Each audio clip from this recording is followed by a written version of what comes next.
He's also using apprentice producer Mark Burnett to work on his inauguration. Now, Mark Burnett is the guy who produces Celebrity Apprentice, and there are rumors that they're having a hard time landing any A-list music acts to perform. I wouldn't do it. Did he ask you? No. Don't hold your breath, Joy. They will never, ever ask you.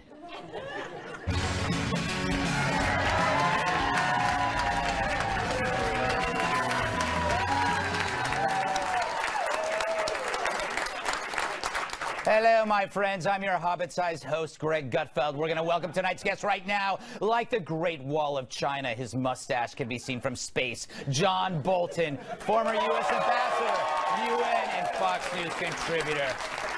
She's so sharp, she leaves a trail of flat tires in her wake. Political journalist Erin McPike.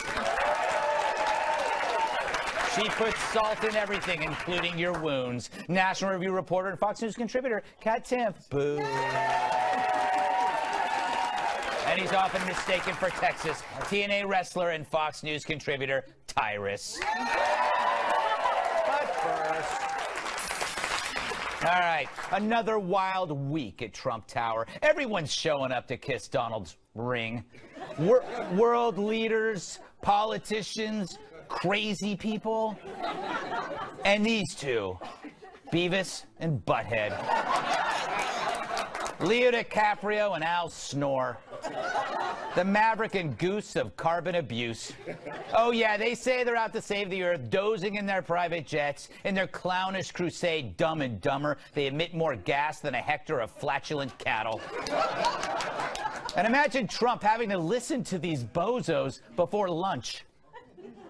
Massive change is required right now, one that leads to a new collective consciousness, a new collective evolution of the human race. All that sounds geeky, but it's a real big historic thing. Yeah.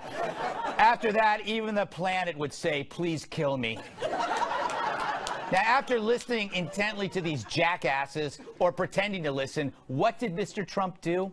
He picked Scott Pruitt, who's currently suing the EPA, to run the EPA. I like that. That's like, it's like hiring Michael Moore to guard your fridge.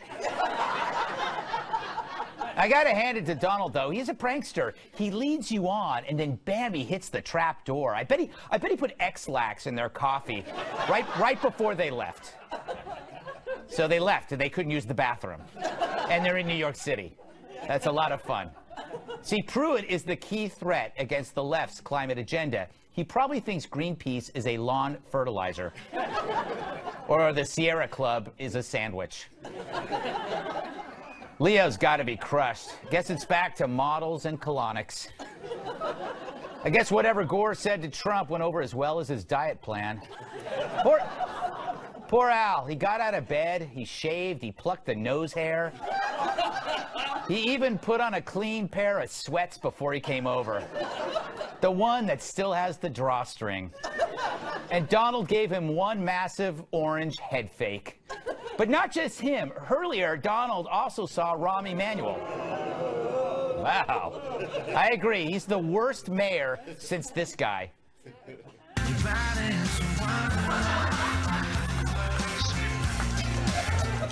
Pretty bad. Make no mistake, Rahm sucks. With 600 murders in Chicago, lead poisoning is now airborne. So how did this meeting with Donald go?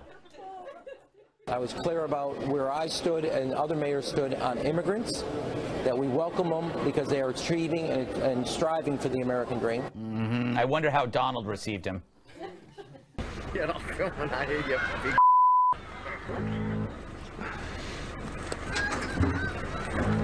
Let it go, dogs. Let's go. The other dog's coming. Never loses. So why would Donald meet with him anyway? It seems kind of weird. You know, Rahm didn't mind any reason to leave Chicago. And you know he didn't want to go home. He could get shot there. If Trump had offered, Rahm would have taken the job as naval lint picker. Meanwhile, Mr. Trump picked Linda McMahon, who ran the WWE, to run the Small Business Administration, which brings up my question. There's a Small Business Administration? I had no idea. For Labor Secretary, he picked Andy Puzder, A fast food guy who runs Carl's Jr. in Hardee's. They have curly fries. I know nothing about Puster, but I do know curly fries. It's enough for me, America. So let's look at Trump's picks so far. You got fast food, you got wrestling, you got a lot of generals. This is exactly what a teenage boy would do if he were elected president. All that's missing is a monster robot and a plucky assistant who looks like Kate Upton. And mind you, this is a very good thing. This team is one big macro aggression against safe spacers. It's designed to give the entire staff of Rolling Stone heart seizures, which I'm for. But if that happens, you have a kind doctor nearby. There he is. Ben Carson is heading up HUD, but he's really there to revive liberals overwhelmed by panic. So who's left? Good question. Secretary of State is still open. If only I knew someone who could fill that spot.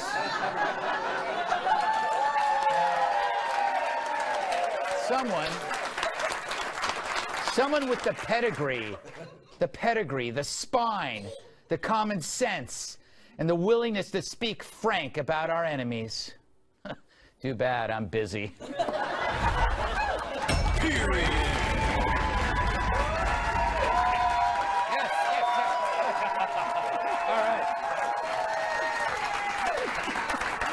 All right, Ambassador Bolton, a pleasure to see you. It's been a long time. It has been. You've been in the news a lot. All right, what the hell is going on over at that tower?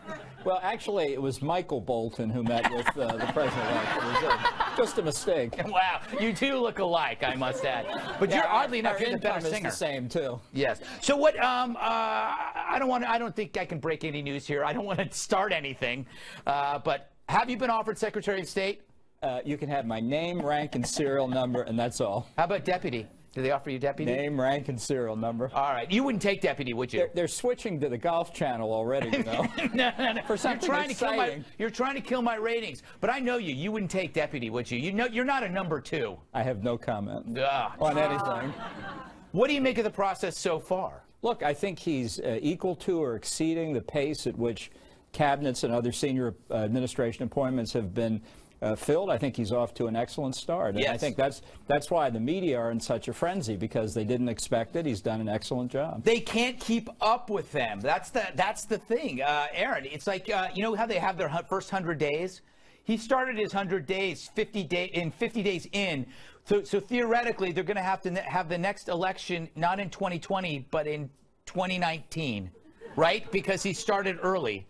It's going to throw off the clocks. Yeah, but this particular opening for Secretary of State that he's drawing out, it seems like there's a lot of shiny object syndrome going on with this particular pick, because he throws out David Petraeus, right, who admittedly jeopardized national security. Mm-hmm. And now but for a woman, so it was worth it.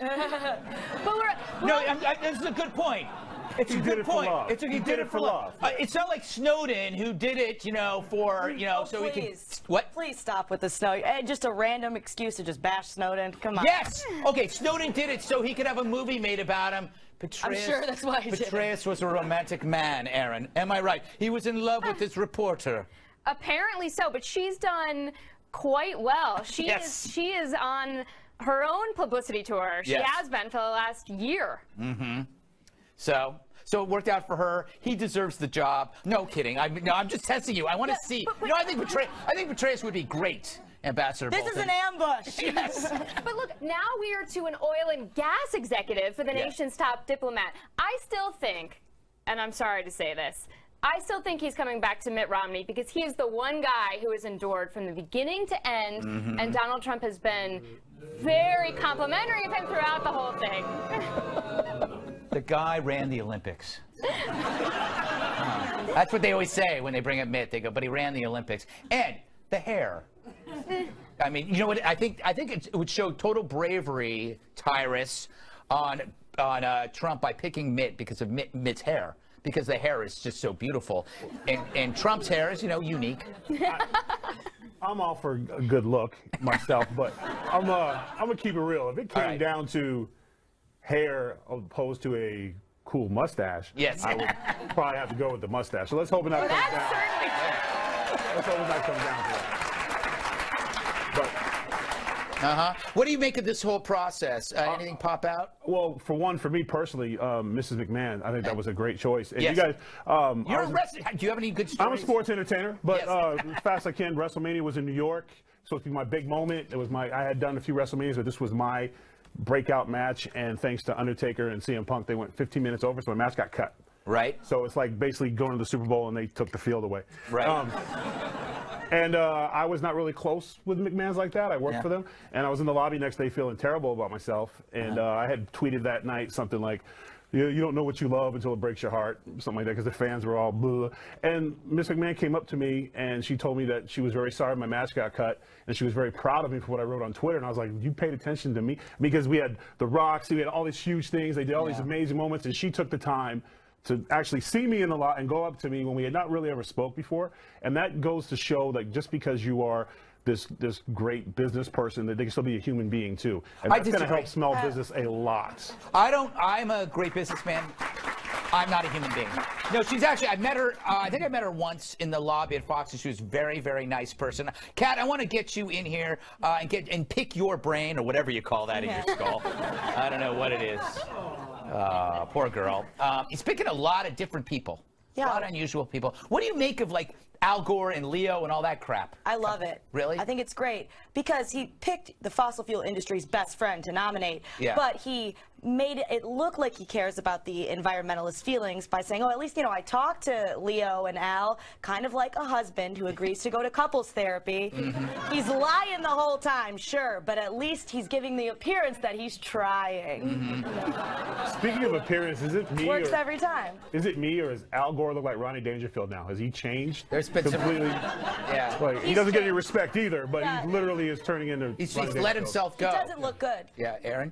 Can I just say, I think the most interesting Senate confirmation hearing we're going to have is for the new Labor Secretary, his choice, for two reasons. One, can anybody actually say Andrew I mean, I had can you try it? I had an issue with it. Also, I like. You want to say Pudzer, but it's Puzder. Puzder. Right. Yes. But then also. Puzder, I hardly knew her.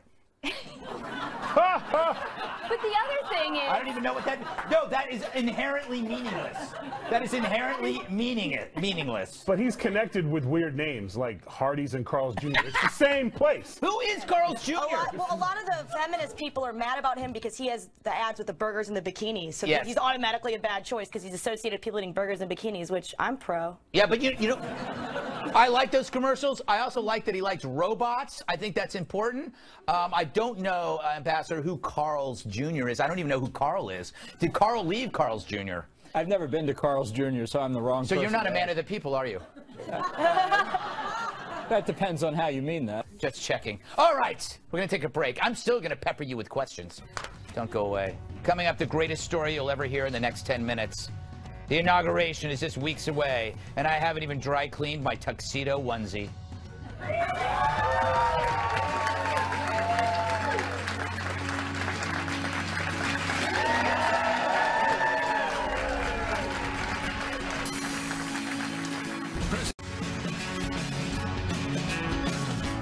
Trump's inauguration is in exactly 40 days. That's plenty of time to get into that hot tub shape, Ambassador.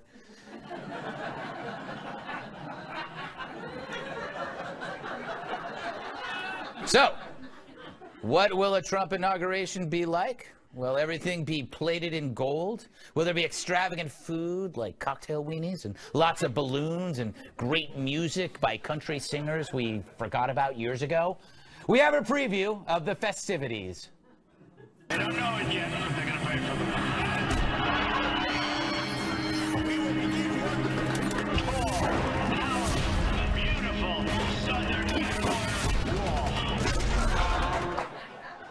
That looks like a blast. Anyway, protesters might have a hard time finding a place to boo-hoo. A National Park Service spokesman said agency rules in place since 2008 give an inaugural committee preferential access to some public areas along Pennsylvania Avenue, the National Mall, and surrounding land.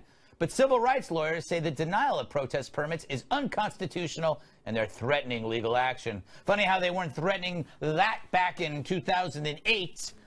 Ugh. Yeah, am I right? And speaking of President Barack Obama, he had quite the star-studded event with appearances from Stevie Wonder and somebody named Yo-Yo Ma, which makes one wonder who should be the entertainment at President Trump's inaugural speech, when the real entertainment is Donald Trump himself. Yeah, you know. I have some suggestions. Poetry reading by Willie Robertson. Would that be nice? Yeah. Dunk booth with Nancy Pelosi.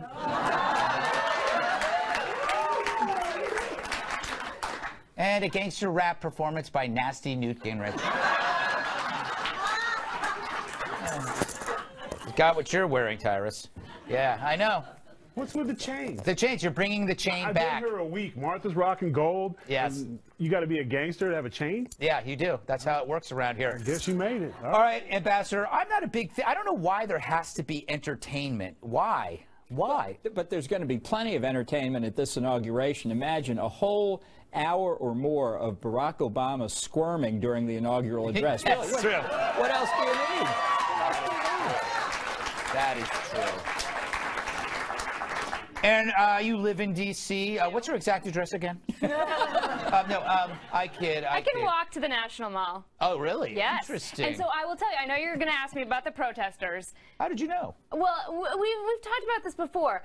Forget the principle. Think about it practically. I've been to the last couple of inaugurations. You can't get anywhere near the Capitol, so forget it. I know the protesters are very upset about this. They can get as close as they want and get up close to the barricades, but you know it's not going to matter. Yeah, they're not going to see you. Matter. The protest is for. By the way, I mean, you know, a great protest would be a counter inauguration. You know, have all the familiar faces. You have like Sarah Silverman and Lena Dunham and Green Day. Green Day, which is a poor man's Monkees. And that, by the way, the Monkees are great. Green Day is not great. That's hence the poor man's. I don't know if anybody follows that. Kat, that's your name. Yes. It's been said by many in the media that they're not landing any A-list musical talent like Madonna or Cher, although A, I hear, stands for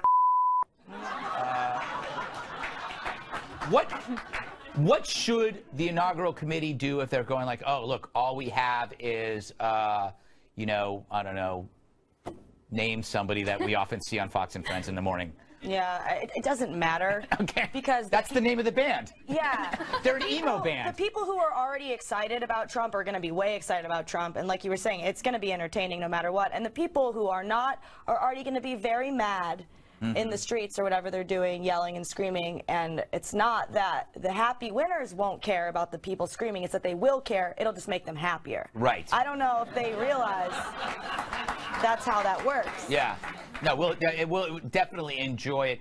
Tyrus, what would you like to see? Maybe a wrestling event. That'd be cool. Yeah. You know, you could bring Rachel Madden in, dress up as Mrs. Liberal. Maybe some pit fighting. Yeah. Something cool.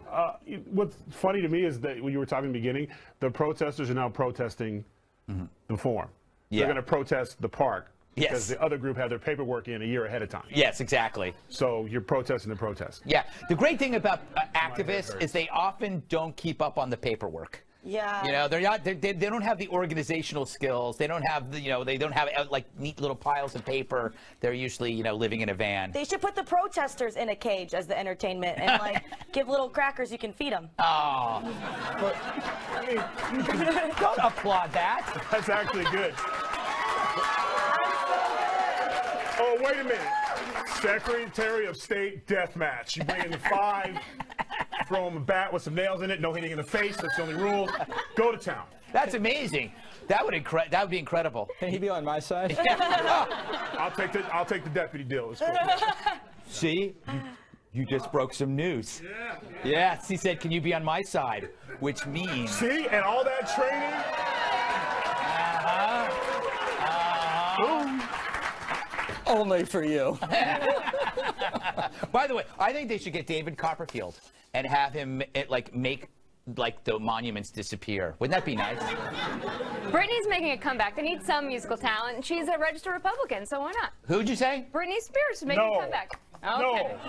You must bring back a dinosaur. Let's stop. Oh. Nobody watches the inauguration like, hey, who's playing? Yeah. President of the United States. That is true. That is true. Let's have some speeches, maybe a rally. Let him do his thing. Yeah. You know? We don't need to hear like unless like AC/DC is going to come back or something cool like that. But yeah. You can save get the entertainment. We're here to take care of business. Yeah, Kid Rock, that would be fun. Kid Rock, yeah, that would. Yeah. All right. On that note, we must move on. Coming up, a story so magnetic, they'll have to pry your eyeballs from the TV. It's disgusting. But first, our commander-in-chief surprised by the rise of ISIS. How could he have missed that? Guess it wasn't on NPR.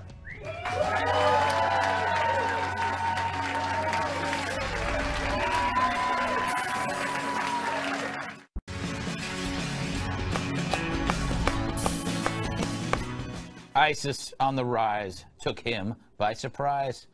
I almost can't believe it, but listen to President Obama's answer in this CNN, who are they, interview. The rise of the Islamic State surprised you. It took you by surprise. It took the administration by surprise. The ability of ISIL to initiate major land offensives, that was not on my intelligence radar. Translation, it wasn't on the Golf Channel. So, golf always works. So where do I start? First, how was it not on the president's radar? It was on my radar. I'm barely conscious. If I could figure ISIS could expand, why couldn't he? Second, President Bush told us back in 2007 that this would happen if we got out of Iraq. Listen. Begin withdrawing before our commanders tell us we're ready would be dangerous for Iraq, for the region, and for the United States. It would mean that we'd be risking mass killings on a horrific scale. It would mean we allow the terrorists to establish a safe haven in Iraq to replace the one they lost in Afghanistan. Third, an excuse like President Obama's can't fly. No president can say, I didn't know it was going to be on the test. Just doesn't work that way. Final point, the president's drop ball on ISIS certainly didn't help his party during the last election or Hillary Clinton. So I guess in that regard, good job, Mr. President. Well done. Ambassador, is the president in some sort of denial? Like he can't bring himself to say that he screwed up? Well, I think that's been a problem for a long time. But look, he was perfectly familiar with ISIS. He famously said they're just junior varsity. You didn't have to care for them. So they were on his radar screen. But because he doesn't understand the ideology that motivates the terrorist, he just didn't pay any attention to them until it was too late. And a lot of people have died because he didn't understand it or wouldn't understand it. In fairness, a lot of European leaders don't either. Don't understand it, don't know what to do about it. Throughout the world, a lot of... Honestly, comparing us to Europeans is not a good way to go. I just want to throw that out for... But they're suffering from... But you're seeing a lot of mass-scale attacks in Europe we have over the last couple of years, so it's clear that really nobody knows what to do about ISIS. And we saw that throughout the last election. I knew from day one. Well, what do you know what to do about ISIS, though? Yes. What's that? You kill them.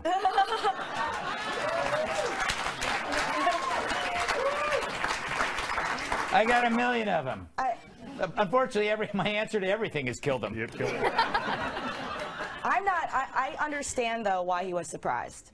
Because he had this ideal in his head that he was going to be the anti-war president. Yeah. So anything that didn't fit into that vision, you kind of just, don't really pay attention to it, right? We've all ignored red flags before, right? And it's like you're technically surprised when you find out that they're cheating on you, but in the back of your head, you're like, I knew Bible study didn't go till 4:30 in the morning. On top of whatever, what happened to you? Like when your book comes out, I'm going to need tissue and a only after brain my surgeon. dad's gone can that come out. Yes. But I think another thing that we're forgetting is it was the beginning also of the politically correct era, and we need to leave them and let them solve their own problems. We didn't let generals be generals. We didn't let put handcuffs on our army. We pulled it out because it was the feel-good thing, not the right thing to do. We basically left the keys. Macaroni in the oven with directions how to cook it in the Middle East for them to just do what they want to do. We pulled out, and once our presence was gone, it was basically recess, do whatever you want to do, and nobody else stopped them. So we literally are responsible because, one, we cleared out the competition. Yeah. And we left. We basically left the field, the tools, and no one did anything about it. And what we say back growing up was, he got caught slipping. He thought because of all the praise they got from killing Osama bin Laden and doing all this stuff, oh, game over, we did it. Yeah. And all we really did was just help the next man up. You know, I have a theory. You may clap. Now you may. He didn't want to listen to political adversaries, and he's always been like that. So if your adversary is correct, he doesn't have the ego to allow himself to accept that they might have a point, and he didn't want to feed the idea of Islamophobia. But he also thought, and he'd said this, I believe he'd actually said this, or I'm making it up. He thought taking ISIS seriously would be complimenting them. Like, we don't want to treat them as though that's what he called them, the JV team. He didn't want to give them this grand reputation, which is like a doctor not taking your brain cancer seriously because, you don't want it to get a big head. We don't want your cancer. We don't want your cancer to... Yeah, that was a really weird metaphor. But it works. It does work. It's like, and so even ISIS, I think, was kind of offended. They're going like, hey, guys, how many people do we have to behead before the United States cares? Not just that. Every action movie you've ever seen, the bad guy ignores the, Apollo Creed. Oh, don't worry about Rocky. Don't worry about him. Like, literally, it's the blueprint of every movie. It is. There's a bad guy in it. Oh, don't worry about him. He can't fight. And then there's a montage of training, which was run on the air every night while they're doing their things. Yeah. They had the montage. We literally inspired them. Said, hey, you know. The other assumption that he made was that the American public is so war-weary that they didn't want to take this on. Yeah. But I think that's a lazy assumption, and it's an assumption that people on both sides of the aisle make, that TV anchors make, that the American public is war-weary, so why do they want to go marching into Iraq and Syria? And I don't think that that's quite the case. Yeah, I think that when you're dealing with evil, Ambassador, people are willing to step up and do something about it. Yeah, it also understates the role of the president. The president's job is not to follow public opinion when American national security is endangered. The president's job is to lead the nation, to explain the threat, and describe what we're going to do to defeat the threat before it kills Americans. And Obama has consistently failed to do that. Thank you, Mr. Secretary.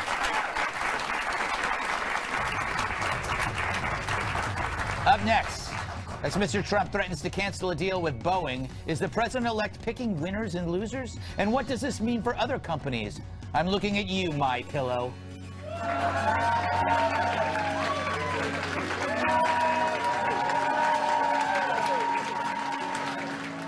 If you'll be in the New York area and would like to be part of our studio audience, email Greg Tix at foxnews.com.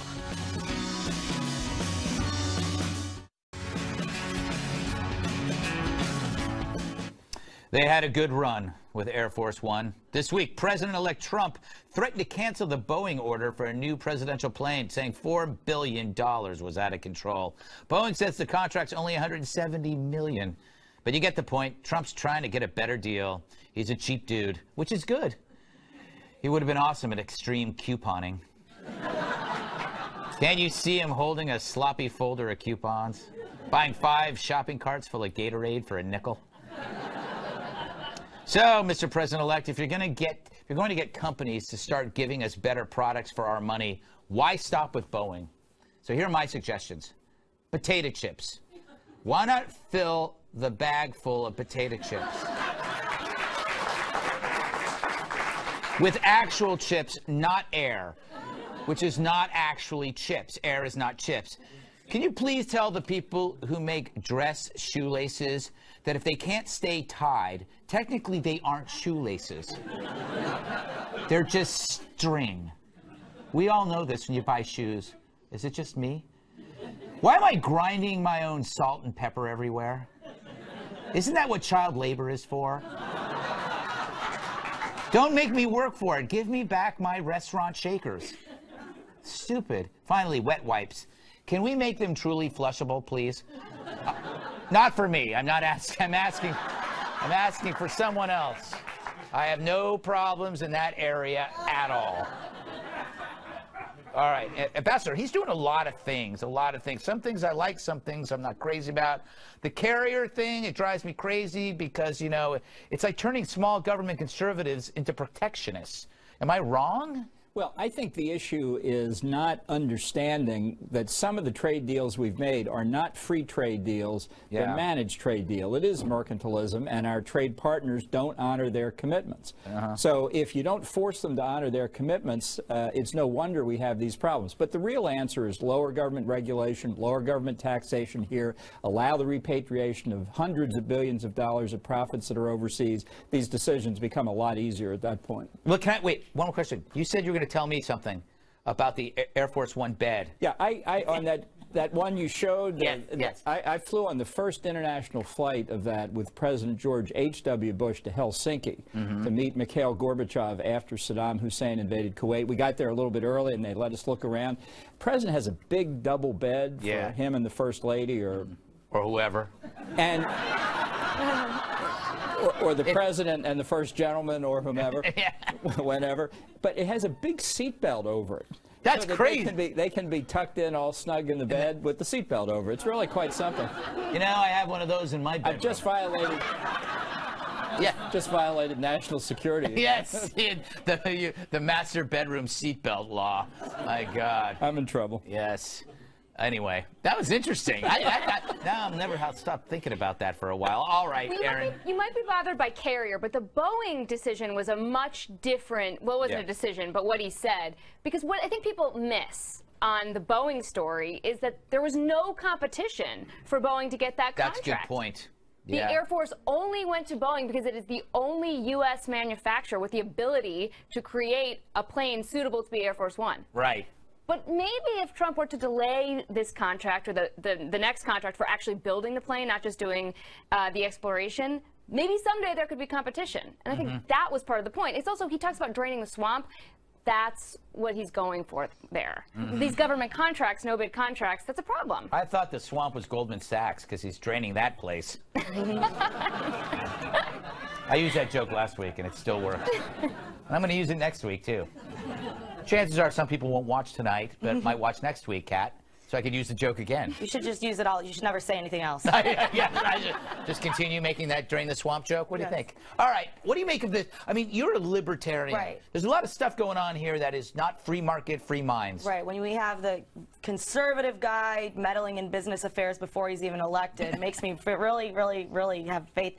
No, what he said was that he believes in fair trade, but he doesn't believe in stupid trade. Yeah. But this country is all about having the freedom to be stupid. Yes. Right? We gave the Chipmunk song 3 Grammys. Did you know that? Great song. This amount of intervention, the Carrier thing really made me worried. It's just right off the bat for him to be doing these kinds of things before he's even president. It does make me concerned. I don't think American companies should be building hotels abroad. How about that? Huh? What if President Obama in 2008 called up Donald Trump and said, can you make all those hotels in the United States? I think he would have said no. I think he would have said no. What do you think, Tyrus? I think he probably would have, but that's not where we're at now. So pay no attention to what he's changing things. And I think he's doing things that wouldn't necessarily benefit him if he was not in that position anymore, because he's taking on a new position of a president from his past experience, realized we need to change these things because it's not fair. And I'm trying to make things a little bit fair. I like what he's doing. You can't, and the beginning of the question was, is it good or bad? We don't know yet. You have to wait to see what happens. Right. You know, like the one thing when he called Taiwan, or when Taiwan called him, whatever, which was, you know, and everyone's like, oh my God, China's their military and the biggest thing. Top 5 military in the world, USA, USA, USA, USA, USA. We're not sweating. We're not sweating anybody. And when it happened, then he put a tweet out and said, oh, I didn't, you know, whatever. And what did China do? Said, oh, sorry about Taiwan. You know, we'll deal with that, because he's going to make other countries uncomfortable that have been comfortable and, quite frankly, got very fat off us. So now they're going to have to pay things back a little bit. So he's doing things out the box, and maybe it's not popular, but sometimes you got to do ugly things to make change. So I'm with it. Let's see what happens. Let's see what happens. He's making China nervous again. He's making the world nervous again. It's not bad for a nervous world. I'd rather have the world scared of us than laughing at us. Yeah. All right. The company that canceled its Christmas party because it's in a Trump funk. Just as well. Probably would have sucked anyway.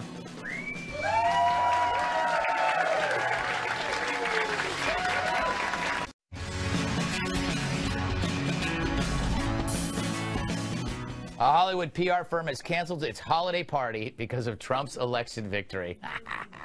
Sunshine Sachs, which represents various struggling actors like Ben Affleck and Leo DiCaprio, That's obvious. We'll instead give the party budget to charity. I guess that's okay. The company CEO said the gesture is to, quote, defend the values we hold dear.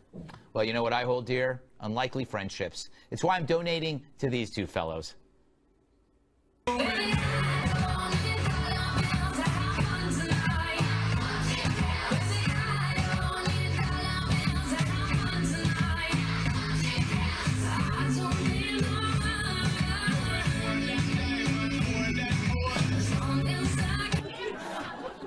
Ambassador, I'm trying to ruin any chance you have of becoming Secretary of State. You're doing great. I think I'm doing great. I said last-ditch effort, get the horse and dude in a onesie, and it's going to work. Kind of funny, canceling the... People are getting very emotional. I was wondering, my invitation had not come in the mail, and I just couldn't figure it out. Look, if that's the way snowflakes behave, you know, when they're in college, then they graduate from college, great, because then we'll control the presidency, the Senate, and the House as far as the eye can see. Go for it. Yeah. It's a PR firm for celebrities. Yeah. They party every single day. Yeah, it's And true. also what they're showing is they certainly know how to get publicity, because that's exactly what they did here. It's kind of meaningless. They ended up on this show. That's what they did, Kat. You know what? I have this holiday party rule, Kat. If you're really looking forward to the holiday party, it means you don't have enough going on in your life. Oh, okay. She was just telling me how excited she was for the holiday party. I was skipping around the green room. I was like, you know what? Things aren't going well, but at least I've got 2 holiday parties where I can eat cheese with my coworkers. Look, it's stupid to cancel the party, because if there's one thing I've learned, it's that no matter what you're going through, never stop partying. Yeah. You can always have partying be there for you. They're saying they're going to turn into a charity event. There's partying and then there's volunteering. They're both good, but not for the same thing. Yeah. Yeah, you know, you can do both. You don't you don't have to replace one with the other. I don't know, Tyrus, do you think the employers are quietly furious over this? You know what? It's funny. They're sounding a lot more like elitists and less like we of the people. Yeah. Because it's a bunch of... I'm telling you right now, I don't care who won the presidency or who won what. If there's a party I'm supposed to go at, I'm going to have a good time.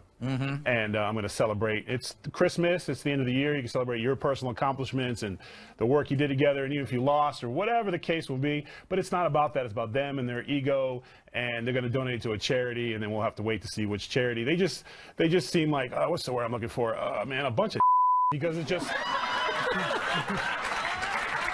You know, that's literally like if I were to say to one of my children, hey, we couldn't get the pantsuit donkey to perform at your birthday party, so it's canceled. No party this year. We'll try again next year if we can get a donkey in there. But until then, no party. Our holiday party could be fun. It's not. I'll tell you. Let me give you a warning.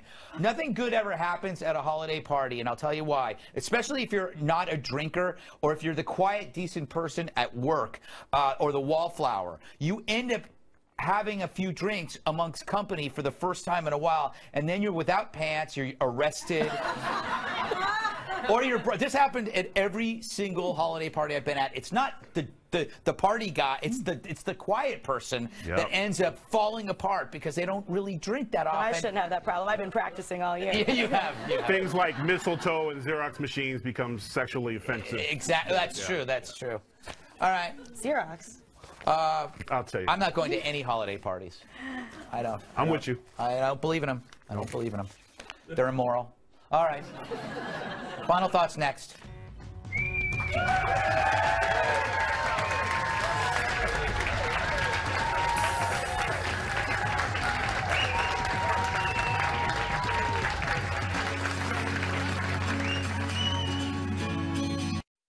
We're almost out of time, so...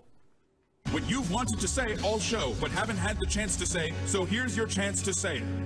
Right now. Bolton. Well, you know, Bill and Hillary Clinton were a year ahead of me in law school, and I've always said I've been burdened with them 20 years longer than the rest of the country. Now the country is free. Free of the Clintons. That's so funny. So funny. Erin. Given that no one knows what to do about ISIS, maybe it's not such a bad thing that Trump is appointing all of these generals. Ah, good point. Tyrus? Well, I've officially been with Fox now a week. Yes. And Martha McCallum is now walking my chain. So, Mama, I made it because the white girls are rocking my style.